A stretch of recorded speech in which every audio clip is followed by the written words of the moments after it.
De Friese componist en organist Klaas Hoek geeft voor zijn nieuwe compositie Noorderbreedte Oosterlengte op zoek naar fjouwerplakken in het noorden dat een beetje of geen mensen wennen. Hij vindt de wien van Noorderleeg, de stilte van Uthuizermeeden, de eerdere barak 57 uit Westerbork en de dichter die het verdwoen uit Zandpol. In Friesland ook een filmische impressie van zijn ziekte.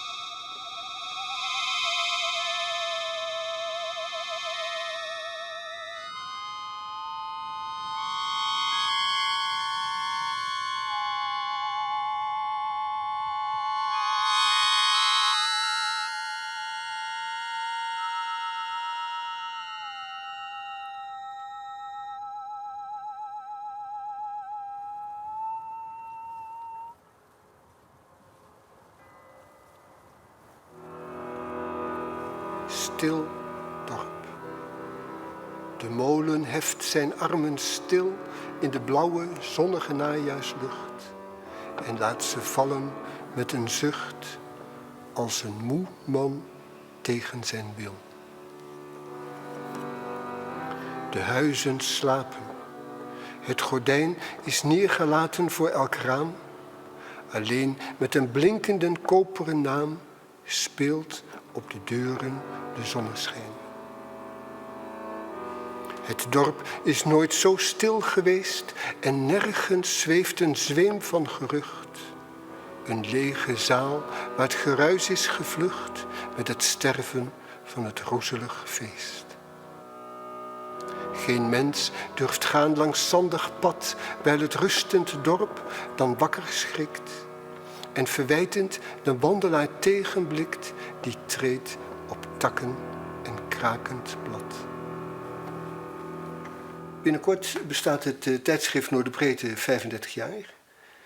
Er wordt een speciaal nummer uitgebracht over muziek. Muziek in de noorden van Nederland.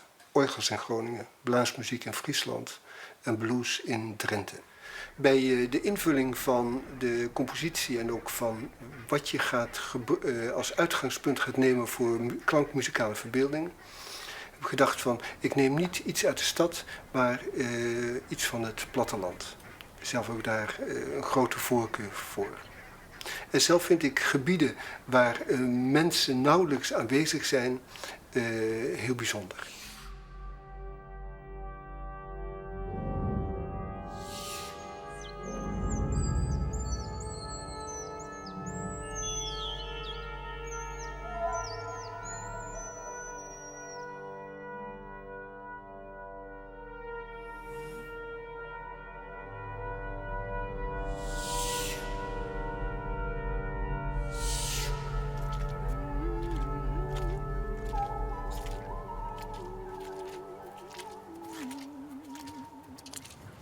Met Greetje Bijma werk ik nu ongeveer 20 jaar samen. Ze is een stemkunstenares. Ze kan ongelooflijk bijzondere dingen met haar stem doen. Allerlei klanken produceren. En dat op mijn gebied met orgel probeer ik dat eigenlijk te combineren.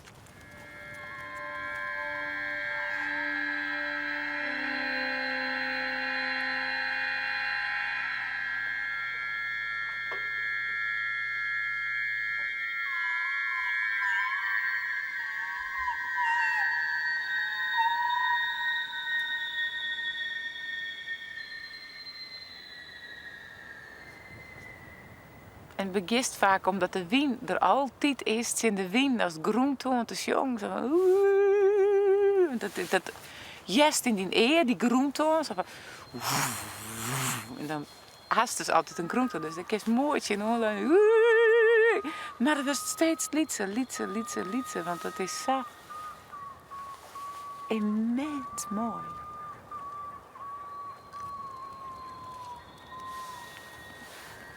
Nou, ja. Het is een soort oergevoel. Het is wel dat mijn longen je vorm binnen, denk ik wel eens. Van, nou, je het zien in de wind rennen. En die stilte, dat is zo mooi. Maar het is net stil.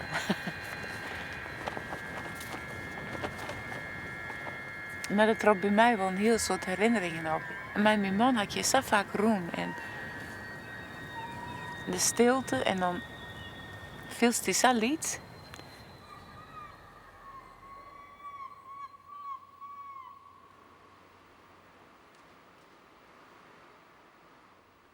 Een andere plek waar een soort leegheid aanwezig is Uithuizermeeden. Dat soort dorpen in Noord-Nederland. Mooi ingericht, netjes. Een kerk. Een aantal huisjes. En als je er doorheen gaat is het echt stil. Het is daar rustig. En in een van die dorpen heeft een dichter gewoond, de Merode. En het leek me mooi om een gedicht van hem te nemen. En dat als uitgangspunt voor muzikale klankverbeelding te nemen. In dit geval, heel toepasselijk, heet het gedicht van de Merode Stil Dorp.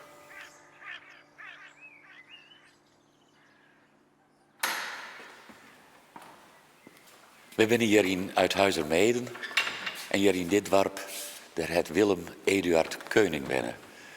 En hij wie beter bekend onder de dichtersnaam Willem de Merode. Hij wie hier onderwijzer van Jontje Zoon en Jontje 24.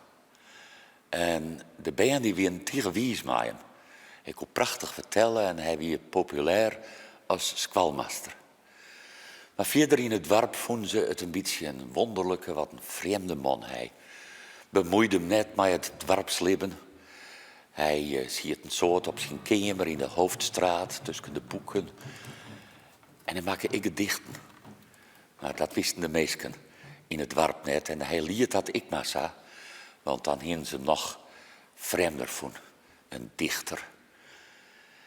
Ja, ze had er gedichten maken over dit dorp. Stil dorp is een van de gedichten. En dan beschreeuwt hij de stilte van het dorp en de gedienden die het sletten binnen. En dat met zuiver bang wijzen zo om die stilte die reist, dat gewone om het te verstoren. Maar toen had koning Willem de Merode, zonder het zelf te willen, die reist verstoord. Want wat de meesten ik net wisten, dat wie dat hij homofiel weer. En daar had er mij wrakselen, daar had er mij strijden, dat weer moeilijk voor hem. Het wie helemaal zijn doel net om die homoseksualiteit te praktiseren, dat vond hij zonde. Maar toch is het gebeurd dat er een contact had met een minderjarige jongen, een oud leerling. Het kwam uit en ja, op een februari, winterjoen, in 1924 is hij door de politie van Hoershelle en hij is gebracht naar Grens, naar de gevangenis. Nou, de rest in het dorp weer vergoed verstoord. Het dorp stier op zijn kop.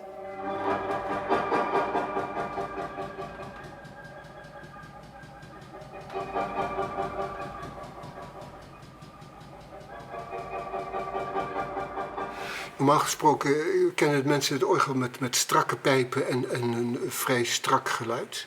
Maar er zit een andere kant aan het instrument. En dat is de kant van flexibiliteit met wind en prachtige sisgeluiden. Daar wil ik wat van laten horen. Normaal gesproken een bazuin, die klinkt zo. Nou, als je wat minder lucht geeft, dan gaat hij sissen. Eerst krijg je al wat gepruttel. En daar komt hij. Daar komt hij dat. En dan knijp je hem af.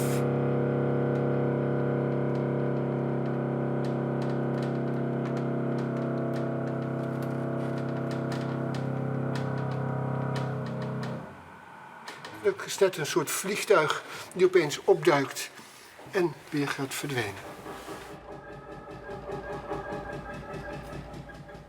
Ja, de Merode die is na zijn gevangenistijd het er hem te wennen zetten in Eerbeek op de Veluwe. Hij had nog een soort gedichten maken. Hij had mij die gedichten, werd er ik spruts van zijn leeuwen en van zijn strijd.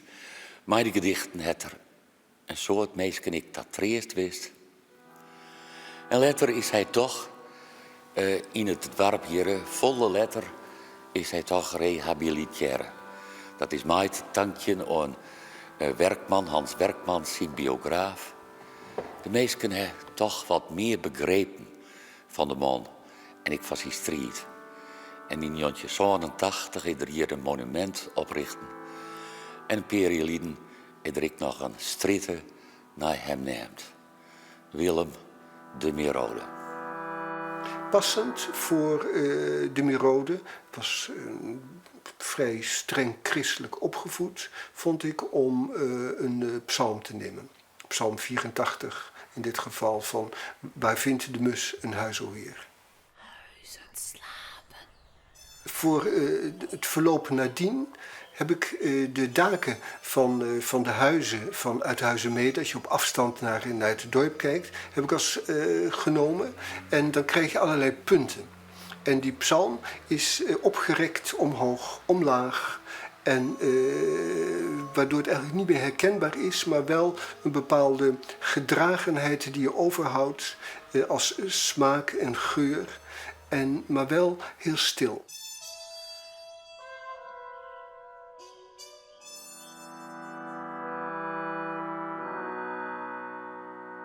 Geen mens durft gaan langs zandig pad, wijl het rustend dorp dan wakker schrikt.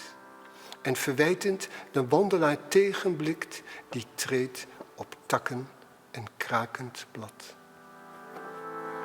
Ik kom niet voor den avond thuis, dat elk geluid als een dreigend woord niet roept, hoe ik de stilte vermoord.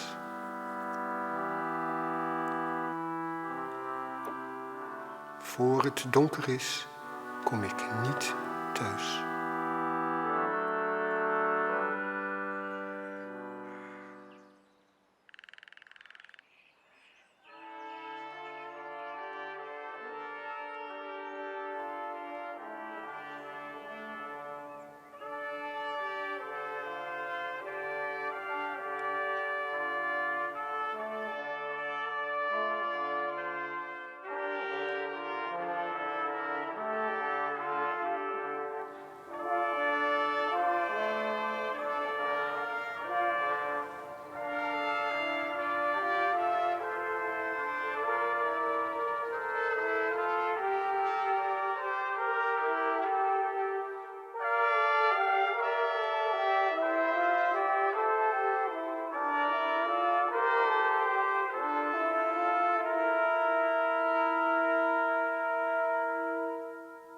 Nog een plek wat ook kenmerkend is voor afwezigheid van mensen, is Westerbork.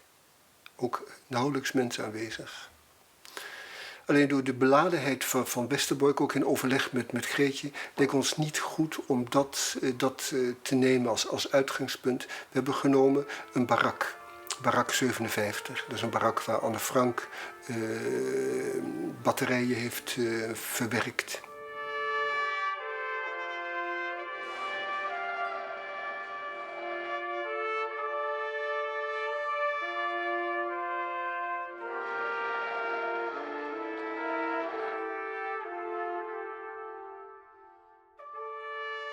En die barak is nadien gebruikt voor NSB'ers om die daarin onder te brengen. Later Molukkers. En toen die voor mensen geen functie meer had, zijn ze verkocht.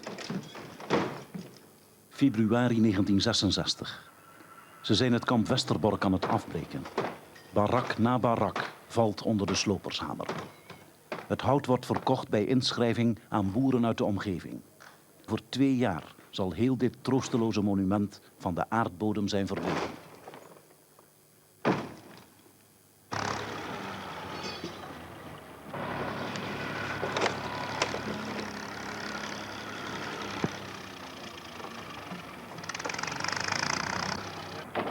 Heren, wat komt u hier doen? Nou, we willen zo'n hak kopen. Een barak bedoel ik? Ja, zo'n brak. En wat gaat u daarmee doen? Ja, Land is voor mestkweekers gebruiken. ja, dat we veel gebruiken. Bij mestkijkers. Wat betaalt u nou zo voor zo'n barak? Nou. Nou, dat wil ik liever maar niet zeggen hoor. Is het duurder dan een auto? Nee, dat is niet iedereen auto. Nee. Weet u nog van wanneer deze barakken zijn? Nou, dat weet ik niet. Weet u niet... Hoe oud of ze bent, dat weet ik niet. Maar het liekt nog hoor, het hout liekt nog hoor goed. Maar anders dan deden wij dat niet. Maar het gaat om de prijs, dat deze goedkoper wordt hè.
Barak 57. Ja, iedere barak heeft natuurlijk een speciale lading, maar barak 57 had een extra lading, omdat ik heb een paar barakken gefotografeerd en Kamp Westerbork wou ze een beetje in beeld brengen. En toen hoorde ik dat barak 57, dat daar ook Anne Frank met zus Margot ingewerkt had, de batterijsloperij. Ja, dan ga je er met een heel ander gevoel naartoe. Dus voor mij was het dan ook, ja, en op een gegeven moment zie je daar die barak staan en dan kom je binnen en dan zie je daar landbouwwerktuigen. En het was ook een beetje wrang. We hadden het net gefotografeerd en 2 weken later was hij afgebrand. Dus het was nog net op tijd dat we het goed vast hebben kunnen leggen, maar het was wel even schrikken. Dan kom je daar binnen en dan denk je van, goh, zou er nog iets tegenkomen? Weet je wel, een beetje sfeer, een romantische sfeer van, in de zin van, misschien ontdek ik nog iets. Maar goed, dan loop je daar, kijk je daar en de geur van die tractoren. Ja, en dan probeer ik toch met deze camera, ik heb een specifieke oude camera ervoor, die maak ik echt nog echt oud werk.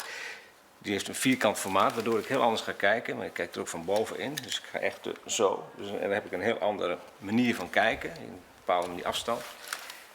En dan probeer ik een krachtige compositie te maken, kijken wat het licht doet. En dan de sfeer, ik noem het de sfeer, proberen de ziel een beetje te conserveren op een beeld. Nou, dat ben ik geprobeerd op deze manier te doen.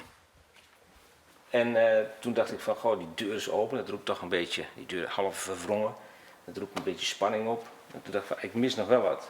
Nou ja, en ik heb altijd geleerd, hè, met de grote meester Henri Cartier-Bresson, dat is de godvader van de fotografie voor mij. Wachten, want er gebeurt altijd iets. Op een gegeven moment hoor ik al in de verte een tractor en denk, oh ja. Dus op een gegeven moment kwam die aan en dacht, ja, nu, klik.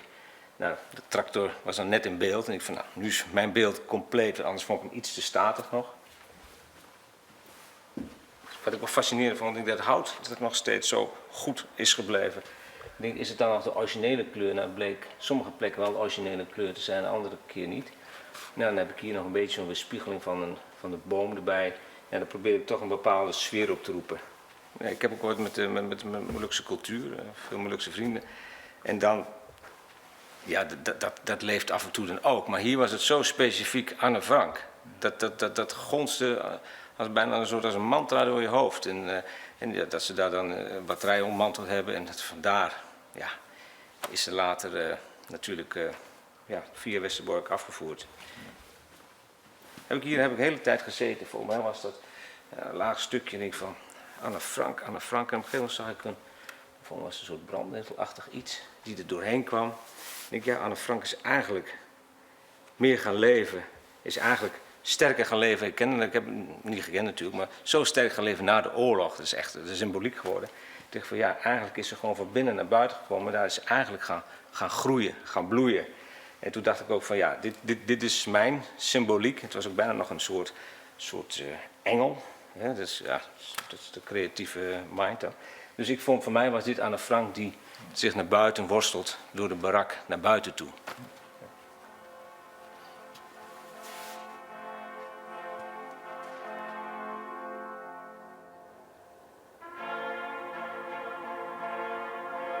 Dina Abbas, 34 jaar. Jansje Allegro, 52 jaar. Saartje van Allemans, 46 jaar. Daniel Aronsson, 36 jaar. Marcus Banberger, 35 jaar. Hartog Banet, 44 jaar. Elisabeth Barend, 41 jaar. Vrouwke Barzilai, 28 jaar. Flora van Bergen, 35 jaar. Jacques van Bergen, 36 jaar. Hulda Berger, 22 jaar. Oscar Bernhard, 66 jaar. Jozef Beugeltas, 11 jaar. Maurits Beugeltas, 35 jaar. Sophia Bierschenk, 35 jaar. Isaac Blitz, 28 jaar. Jeannette Blitz, 34 jaar. Vrouwtje Bloemendal, 74 jaar. Johan Bloemendal, 34 jaar. Sonja Bloemendal, 1 jaar.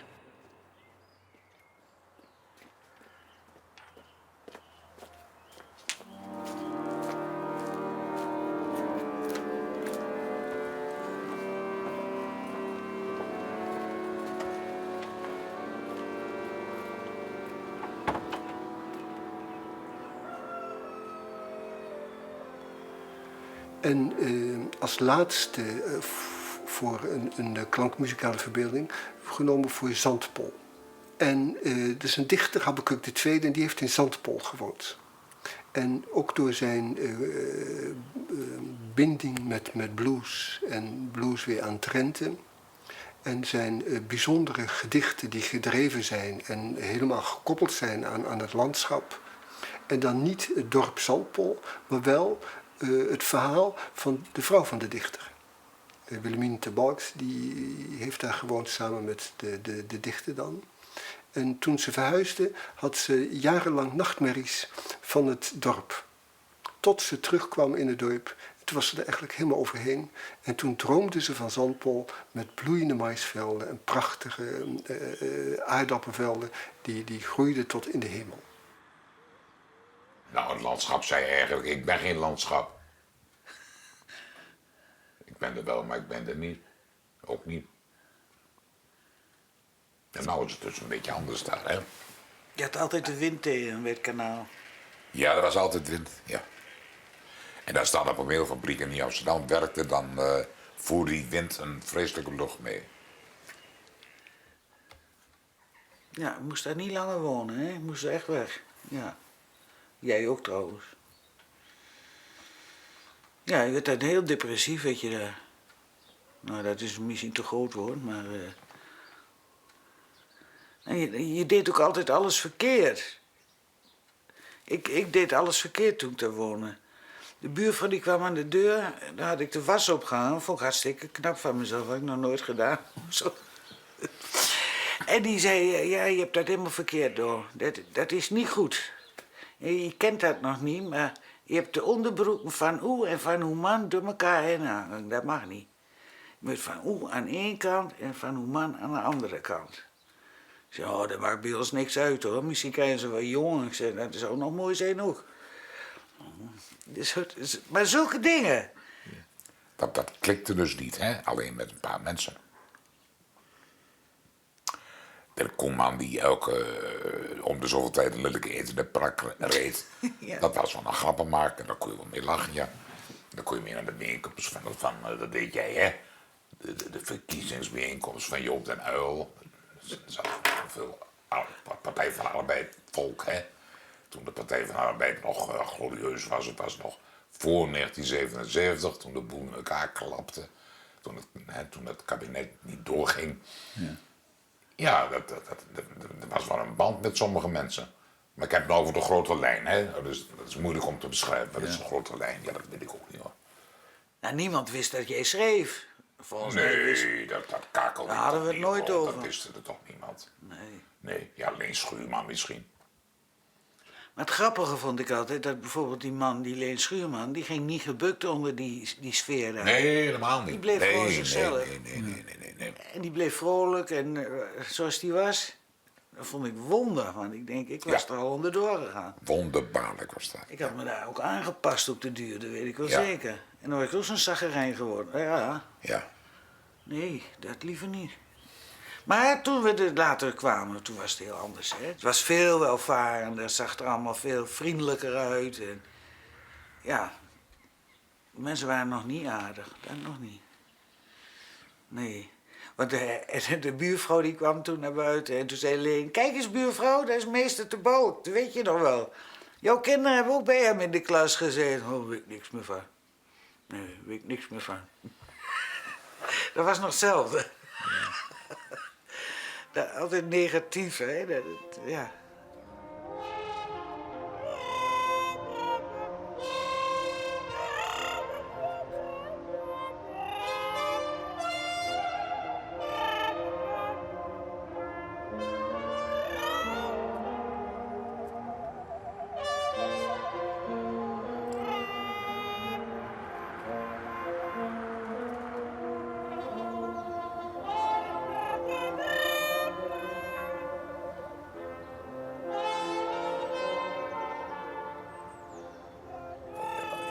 Hij heeft nog van die mooie 78 tourplaten met de blues. Hele oude. Het betekent de bodem, hè? Het is de grond van alles. Daar ontspringt alles aan. Dat is een gevoel dat je in New Orleans tegenkomt bij Fats Domino. Om maar iets moderner. Maar dat zit overal in. Daar wortelt het in, daar wortelt het op. Er zit ook wel een draad, een onderstroom van vreugde in. Die loopt er altijd doorheen. Niet altijd bovenaan, maar dan toch meer in de diepte. Die zit er altijd in. Misschien is het wel oostelijk. Misschien zit je daar dichter bij de grond. Hoe gevaarlijk, hè? Gevaarlijk zoiets. Maar misschien is het daar dichterbij, wie weet. Het is een oudere landstreek dan Amsterdam en Rotterdam. Ja, de vos blaft wel, ja, de houtduif lacht, maar ja, de mens maalt. Ja, de regen valt nog, verdomme. Oh ja, de dennennaald naait nog de appel. Maar de mens maalt. Maalt wat hem voorkoude krop van de vossendoder, de brandstichter, die het bos met vos en duif onderdompelt in vuur.